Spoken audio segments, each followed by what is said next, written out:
فهل من مدكر بسم اللہ الرحمن الرحیم ویوم ینادیہم، اور جس دن وہ انہیں آواز دے گا، فیقول، پھر وہ فرمائے گا، ماذا اجبتم المرسلین، تم نے رسولوں کو کیا جواب دیا تھا؟ فعمیت علیہم الانباء، پس تاریک کر دی جائیں گی ان کے اوپر اس دن خبریں، یومئذ، اس دن، فہم لا یتساءلون، تو بس نہیں وہ ایک دوسرے سے پوچھ پائیں گے۔ فاما من تاب، تو بس رہی بات اس شخص کی کہ جس نے توبہ کر لی، وآمن، اور ایمان لے آیا، وعمل صالحا، اور نیک اعمال کیے، فعسیٰ ان یکون من المفلحین، تو بس امید ہے کہ یہ کامیاب ہونے والوں میں سے ہو جائے گا۔ وربک یخلق، اور آپ کا رب ہے وہی پیدا کرتا ہے، ما یشاء، جو وہ چاہتا ہے، ویختار، اور وہی مختار کل ہے۔ ما کان لہم الخیرہ، ان کے لیے یا ان کے ہاں کچھ بھی اختیار نہیں ہے۔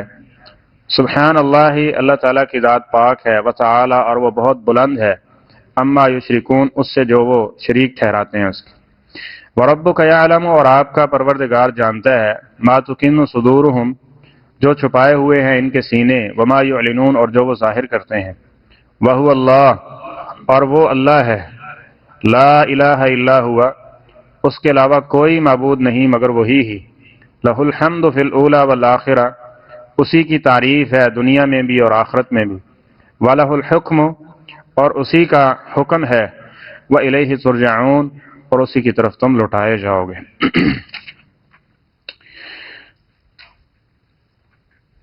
اللہ تعالیٰ روز محشر انبیاء کی جماعت سے مخاطب کرتے ہوئے ان کو آواز دیں گے، فیقول، تو انہیں کہیں گے، ماذا اجبتم المرسلین،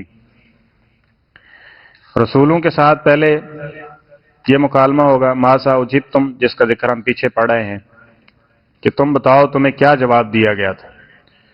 تو رسول کہیں گے جو حالات و واقعات جو لوگوں نے ان کے ساتھ سلوک کیا وہ اس کو بیان کریں گے، اور اس کے بعد جو بعد میں آنے والے لوگوں نے کیا، یعنی ان کی اس دنیا سے جانے کے بعد، تو وہ اس کا معاملہ اللہ تعالیٰ کے سپرد کریں گے کہ انک انت الرقیب، کہ اس کے بعد نگران تو تھا۔ اور اس کے بعد پھر ان لوگوں سے پوچھا جائے گا جن کی طرف رسول بھیجے گئے تھے کہ ماذا اجبتم المرسلین، بتاؤ تم نے رسولوں کو کیا جواب دیا تھا۔ رسولوں کو، یعنی جہاں یہ سوال ہوگا کہ ہم نے تمہیں زندگی دی، کیا کیا تم نے، یہ بھی سوال ہوگا کہ رسول آئے، رسول کی تعلیمات آئی، مانا کہ نہیں مانا، یہ سوال ہوگا۔ جس طرح قبر کے بارے میں 3 معروف سوال ہیں، جبکہ اس کے ساتھ چوتھا بھی ہے کہ من ربک، رب کون ہے تمہارا، ما دینک، کس دین پہ، کس طریقے پہ چلتے رہے ہو، اور من نبیک، تمہارا پروردگار کون تھا، تمہارا نبی کون تھا، اور اسی طرح وما یدریک، اور یہ ساری معلومات اللہ تعالیٰ کے بارے میں معلومات، دین کے بارے میں معلومات اور نبی کے بارے میں معلومات کہاں سے لی تھی، یہ بھی سوال ہوگا۔ وما یدریک، مومن کیا کہے گا، مومن ربی اللہ، دینی الاسلام، نبی جی محمد، کہ میرا دین اسلام ہے، میرا رب اللہ ہے، اور میرے نبی محمد صلی اللہ علیہ وسلم ہے۔ اور یہ لیا کہاں سے، قرأت کتاب اللہ، میں نے اللہ تعالیٰ کی کتاب پڑھی تھی، اور اس میں اللہ کا تعارف بھی تھا، دین کا تعارف بھی تھا، رسول اللہ کا تعارف بھی تھا۔ اور جس کے نے یہ کام نہیں کیا، یعنی رسولوں کی بات نہیں مانی اور اس کی مخالفت میں زندگی بسر کی ہے، اور خاص طور پہ اس کتاب اللہ کو نہیں پڑھا ہے، تو وہ اس کا جواب نہیں دے پائے گا اور کہے گا ہاں لا ادری، افسوس اور بربادی میری کہ مجھے نہیں پتا کہ رب کون ہے، دین کیا ہوتا ہے، طریقہ کیا ہوتا ہے، رسول کیا ہوتا ہے۔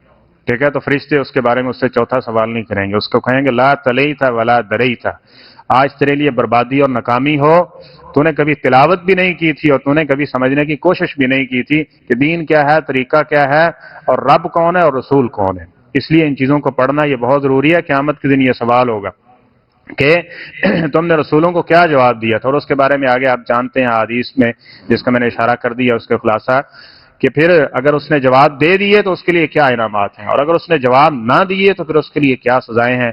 اللہ تعالیٰ ہمیں ان سے محفوظ فرمائے۔ فَعَمِيَتْ عَلَيْهِمُ الْأَنْبَاءُ يَوْمَئِذٍ فَهُمْ لَا يَتَسَاءَلُونَ، تو اس دن جب پھر اللہ تعالیٰ سوال کریں گے تو پھر کیا جواب بن پائے گا، ہوش اڑ جائیں گے، اور قیامت ہی ایسی ہوگی کہ سارے کے سارے معاملات، رشتے ناطے تعلق اور ہر چیز ٹوٹ جائے گی اور نفسی نفسی کا عالم ہوگا.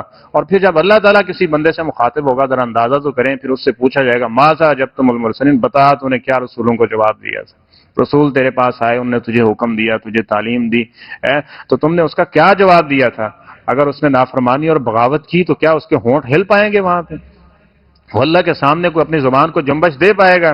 تو اس چیز کو سوچئے. فَأَمَّا مَنْ تَابَ وَآمَنَ وَعَمِلَ صَالِحًا. پیچھے دیکھیں اللہ تعالیٰ کی اس پہ ذرا غور کریں، رحمت کتنی وسیع ہے. اب یہ بہت بڑی بات تھی کہ ہم تم سے پوچھیں گے اور بتاؤ، کسی سے کوئی جواب نہیں بن پائے گا، لیکن اس کے بعد اپنی خاص کرم اور رحمت اور شفقت والا معاملہ فرمایا. فَأَمَّا مَنْ تَابَ وَآمَنَ وَعَمِلَ صَالِحًا. جس نے توبہ کر لی، پیچھے جو کچھ ہوا، اور اس کے بعد کیا کرتا ہے؟ نیک اعمال کرتا رہتا ہے، ان نیکیوں کو ٹھیک ہے ذخیرہ آخرت بناتا ہے اور اس کے ذریعے برائیوں کو دھوتا ہے. جس طرح نبی کریم صلی اللہ علیہ وسلم نے اپنے متعدد صحابہ کو یہ نصیحت کی تھی کہ وَاتَّبِعِ السَّیِّئَةَ الْحَسَنَةَ، اگر کہیں پہ کوئی خطا اور غلطی ہو جائے تو اس کے پیچھے نیکی کو لگاؤ. تمحوہا، جب نیکی کرو گے تو نیکی کی برکت کی وجہ سے اللہ تعالیٰ اس گناہ کو کیا کر دے گا؟ مٹا دے گا. جس طرح ہم نماز پڑھتے ہیں، ایک نماز سے دوسری نماز کے درمیان بہت ساری ایسی نیکیاں ہیں جو گناہوں کو مٹا دیتی ہیں. تو اس لیے نیک اعمال، توبہ بھی، اور اس کے ساتھ پھر اس گناہ اور غلطی کے کفارے کے طور پہ نیکی کرنا. کچھ روزے رکھ رہے ہیں، کچھ نماز پڑھ رہے ہیں، کچھ نوافل پڑھ رہے ہیں، کچھ اللہ کی تسبیح کر رہے ہیں، کس لیے؟ اللہ میرا وہ گناہ معاف کر دے. ٹھیک ہے، تو یہ وہ اعمال یعنی کامیاب لوگوں کی جو علامتیں ذکر کی جا رہی ہیں. فَعَسَىٰ أَن يَكُونَ مِنَ الْمُفْلِحِينَ، تو بس بہت جلد ہی یہ لوگ فلاح پانے والوں میں سے ہو جائے گا اگر یہ کام کرتا رہا، توبہ پہ پکا رہا، عمل صالح کرتا رہا. وَرَبُّكَ يَخْلُقُ مَا يَشَاءُ وَيَخْتَارُ. پیچھے بات ہو رہی تھی اہل شرک کی، تو فرمایا یہ یاد رکھ لو کہ وہ کہتے تھے فلاں نے دیا ہے، فلاں کا یہ کرم ہے اور فلاں کی یہ شفقت ہے جس کی وجہ سے ہمیں یہ سب کچھ مل رہا ہے. ان کو بتا دو وَرَبُّكَ يَخْلُقُ مَا يَشَاءُ وَيَخْتَارُ، پیدا کرنا صرف اللہ کی ذات کے اختیار میں ہے اور وہ جو چاہتا ہے پیدا کرتا ہے. چاہے تو وہ جو جس کو لوگ کرنی بھرنی والا سمجھتے ہیں، اللہ تعالیٰ اس کو عباس کر دے، اس کو کسی بیماری مشکل آزمائش میں مبتلا کر دے. چاہے تو اس کے لیے ناقص الخلقت اس کی آگے نسل بنا دے، تو اس کے لیے کوئی مشکل یا اس کو کوئی پوچھنے والا نہیں ہے. ما یشاء، جو وہ چاہتا ہے وہ پیدا کرتا ہے. ویختار، اور اختیار بھی اسی کا. یہ نہیں کہ اس نے کسی کو دے دیا ہے کہ میں نے مخلوق بنا دی، زمین آسمان بنا دیا، ہوں تسی سنبھالو. ایسا نظام نہیں ہے. وہی اختار اور وہی مختار ہے. اور اس نے تو قرآن پاک میں یہ بتایا ہے کہ ایک پتا بھی گرتا ہے تو اس کی اجازت کے بغیر وہ بھی نہیں گر سکتا. ایک دانہ جو مٹی میں ہوتا ہے تو وہ تو اس کے بارے میں بھی علم رکھتا ہے. تم کہتے ہو کہ اللہ نے اتنی مخلوقات، وہ کیسے جانتا ہوگا؟ اس کے ہاتھ میں ہاتھ دے دو، یہ تمہارا حال اللہ کی طرف کنورٹ کرے گا اور وہ یہ جانے گا. اور بھائی جس کو تم اللہ تعالیٰ کا شریک بناتے ہو وہ تو ایک سے دوسری بولی نہیں جانتا ہے. 1 2 4 5 10 فٹ کے سے اس کو پکارا جائے تو وہ زندہ ہوتے ہوئے نہیں سنتا، اور جب اس کو قبر کے اندر مٹی کے اندر دفنا دیا جاتا ہے تو وہ ساری بولیاں جانتا ہے اور سب لوگوں کی بات سنتا ہے اور ایک ہی وقت میں سب لوگوں کی بات سن لیتا ہے. یہ صرف اللہ تعالیٰ کی تھی کہ جس نے یہ بتایا اور کہا کہ جو بھی جہاں بھی بیٹھ کے اس کو پکارے، اذا دعان ہے، جب بھی اس کو پکارتا ہے وہ اس کی دعا کو سننے والا ہے. یہ اللہ کی صفت ہے. ما کان لهم الخیارہ، اللہ تعالیٰ فرمائے ان کا تو کوئی اختیار نہیں ہے، ان کے بس میں کچھ بھی نہیں ہے.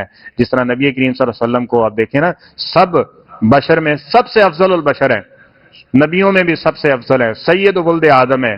لیکن فرمایا پیغمبر علیہ السلام آپ اعلان کر دو لا املک لنفسی، میں اپنی جان کا مالک نہیں ہوں، نفع ولا ضرہ. ٹھیک ہے، میں اپنے جو ہے جان کے نفع اور نقصان کا مالک نہیں ہوں. الا ما شاء اللہ، مگر وہی ہوتا ہے جو اللہ تعالیٰ چاہے. اور ایک صحابی نے کہہ دیا نا نبی کریم صلی اللہ علیہ وسلم کے سامنے کہ ما شاء اللہ و ما شئت یا رسول اللہ، ہوتا وہ ہے جو اللہ چاہے اور جو آپ چاہیں وہ ہوتا ہے. تو نبی کریم صلی اللہ علیہ وسلم نے فوراً اس کو روکا، عقیدے کا مسئلہ تھا نا. فرمایا بلکہ کہا ہے کہ کل ما شاء اللہ وحدہ اجعلتنی للہ ندا، تو نے مجھے اللہ کا شریک بنا دیا ہے. یہ کہو کہ وہی ہوتا ہے جو اکیلا اللہ چاہے، اکیلا اللہ چاہے. وہی محمد صلی اللہ علیہ وسلم اس بات کی نفی کر رہے ہیں. اور جو کہتا ہے کہ فلاں کے چاہنے سے، فلاں کی نظر سے یہ ہو جاتا ہے، تو یہ کیسا عقیدہ اور نظریہ ہے جو قرآن و سنت کے سراسر مخالف ہے. تو فرمایا سبحان اللہ وتعالی عما یشرکون، اللہ تعالیٰ کی ذات بہت بلند و بالا ہے ان سے جس مخلوق کو یہ اللہ تعالیٰ کا شریک بنا رہے ہیں. وربک یعلم ما تکن صدورہم وما یعلنون، اور ان کے سینوں میں کیا ہے، کیا یہ باتیں کر رہے ہیں. ٹھیک ہے، سینے میں ان کا عقیدہ، یعنی دل کے اندر کیا عقیدہ اور کیا نظریہ، کیا نیت ہے، ہم اس نیت کو بھی جانتے ہیں۔ عمل کا تو بسا اوقات لوگوں کے سامنے اظہار ہو جاتا ہے نا، لیکن نیت کا کسی کو نہیں پتا کہ کس نیت کے ساتھ یہ کام کر رہا ہوتا ہے، لیکن اللہ فرماتے ہیں ہم ان کی نیت، ان کے سینوں کو بھی جانتے ہیں۔ وما یعلنون، اور جو یہ اعلانیہ بات کر رہے ہوتے ہیں، یعنی اعلانیہ بات کرنے کا یہاں مفسرین نے مفہوم یہ ذکر کیا ہے کہ ایک ہی وقت میں زیادہ لوگ بول رہے ہونا تو سمجھنے والے کو کچھ سمجھ نہیں آتا، لیکن اللہ کے لیے یہ سمجھنا کچھ مشکل نہیں ہے۔ وہو اللہ، اور آگے فرمایا کہ تم نے اس کو مشکل کشا بنا لیا، ان کو مشکل کشا بنا لیا۔ ان سارے اختیارات کا مالک کون ہے؟ وہ اللہ تعالیٰ کی ذات ہے، اور یہ عبادت کا مسئلہ ہے، یہ مانو گے تو یہ اللہ کی عبادت ہے، اللہ تعالیٰ کی اطاعت اور فرما برداری ہے، اور اگر اس میں کسی دوسرے کو شریک ٹھہراؤ گے تو یہ اس کی عبادت میں شرک ہوگا۔ اس لیے فرمایا لا الہ، کوئی معبود نہیں، یہ کام کرنے والا کوئی نہیں ہے، الا ہوا، مگر وہی، صرف یعنی اللہ تعالیٰ کی ذات ہے۔ لہ الحمد فی الاولی والآخرہ، کامل حمد دنیا میں بھی اسی کی ہے اور آخرت میں بھی اسی کی ہوگی۔ وَلَهُ الْحُكْمُ، اور اگلی بات بھی، فیصلہ بھی اسی کا ہے، قانون بھی اسی کا، دنیا میں مانے نہ پانے، ٹھیک ہے، اوکھے سوکھے ہو جائیں گے، لیکن قیامت کے دن تو یہ معاملہ ہی نہیں ہے، وہاں تو صرف اس کا حکم ہوگا، اور اللہ تعالیٰ کہیں گے لمن الملک اليوم، دنیا میں بڑے قانون اور بڑے تم یہ کہتے تھے کہ فلاں فلاں فلاں بڑا طاقتور شاذور ہے، بتاؤ آج کس کی بادشاہی ہے؟ لمن الملک، وہاں قانون کس کا چلے گا؟ ایک اللہ کا چلے گا نا۔ لیکن دیکھیں ہم اللہ تعالیٰ کے قانون سے ہمارے معاشرے میں بغاوت ہوتی ہوتی یہاں تک پہنچ گئی ہے کہ دنیا میں تو اللہ تعالیٰ کے قانون کو معاذ اللہ معطل کرنے کی کوشش کی ہے، لوگوں نے اپنی زندگی سے خارج کر دیا، نکال دیا، اس کے مخالف کھڑے ہو گئے، لیکن یہ برائی اس حد تک بڑھ گئی کہ آخرت کے اندر بھی ایسی باتیں کہنا شروع کر دی ہیں کہ فلاں، یعنی قیامت کے دن جس طرح فلاں چاہے گا اس طرح ہو جائے گا، جس طرح فلاں چاہے گا اس طرح ہو جائے گا، جس طرح فلاں چاہے گا اس طرح ہو جائے گا۔ کچھ کہتے ہیں جناب علی المرتضیٰ رضی اللہ تعالیٰ عنہ کے بارے میں کہ وہ قیامت کے دن، اللہ تو ایک فرض جیسی چیز ہے، قیامت کے دن فیصلہ تو اصل علی رضی اللہ تعالیٰ عنہ کا ہوگا، قانون تو جو حضرت علی رضی اللہ عنہ فیصلے کریں گے وہی ہوگا، اور جو ان کی راضی خوشی یا ان کی منشا و مرضی ہوگی اسی کے مطابق فیصلہ ہوگا۔ کوئی کس کو کہتا ہے، کوئی کس کو کہتا ہے، کوئی کس کو کہتا ہے، اور بھائی اس چیز کو سمجھو، وَلَهُ الْحُكْمُ، حکم صرف اسی کا چلنے والا ہوگا، وَإِلَيْهِ تُرْجَعُونَ، اور اسی کی عدالت ہوگی، یعنی جس میں تم نے لوٹ کے جانا، یہ نہیں کہ کسی اور سے فیصلہ کروا کے تم چلے جاؤ، ایسا نہیں ہوگا، فیصلہ بھی یعنی قانون بھی اسی کا ہوگا اور فیصلہ بھی اسی کی دربار میں ہونے والا ہے۔ اللہ تعالی ہمیں ہدایت یافتہ لوگوں میں مرتے دم تک اور آخر دم تک رکھے اور اسی کے استقامت عطا فرمائے۔ بسم اللہ الرحمن الرحیم۔ وَيَوْمَ يُنَادِيهِمْ، اور جس دن وہ انہیں آواز دے گا، فیقول، پھر وہ کہے گا، ماذا اجبتم المرسلین، کیا جواب دیا تھا تم نے رسولوں کو، فامیت علیہم الانباء یومئذ، تو اس دن ان کے اوپر تمام خبریں تاریک ہو جائیں گی، فہم لا یتساءلون، تو بس نہیں وہ ایک دوسرے سے پوچھ پائیں گے، فاما من تاب، تو بس رہی بات اس شخص کی جس نے توبہ کر لی، وآمن، اور ایمان لے آیا، وعمل صالحا، اور نیک عمل شروع کر دیے، فعسا، تو بس بہت جلد ہی یا امید ہے، ان یکون، کہ یہ ہو جائے گا، من المفلحین، کامیاب ہونے والوں میں سے۔ وربک، اور آپ کا رب ہی ہے، یخلق، وہ پیدا کرتا ہے، ما یشاء، جو وہ چاہتا ہے، ویختار، اور وہی مختار کل ہے، ما کان لہم الخیرہ، اور ان کے اختیار میں کچھ بھی نہیں ہے، سبحان اللہ، اللہ کی ذات پاک ہے، وتعالی، اور وہ بہت بلند ہے، اما یشرکون، اس سے جو وہ شریک اس کے ٹھہرا رہے ہیں، وربک یعلم، اور آپ کا پروردگار جانتا ہے، ما تکن صدورہم، جو ان کے سینے چھپا رہے ہیں، وما یعلنون، اور جو وہ ظاہر کرتے ہیں، وہو اللہ، اور وہ اللہ ہی ہے، لا الہ، کوئی معبود نہیں ہے، الا ہوا، مگر وہی اللہ ہی، لہ الحمد، اسی کی تعریف ہے، فی الاولی، دنیا میں بھی، والآخرہ، اور آخرت میں، وَلَهُ الْحُكْمُ، اور اسی کا فیصلہ قانون ہے، وَإِلَيْهِ تُرْجَعُونَ، اور اسی کی طرف تم لوٹائے جاؤ گے۔ صدق اللہ العظیم۔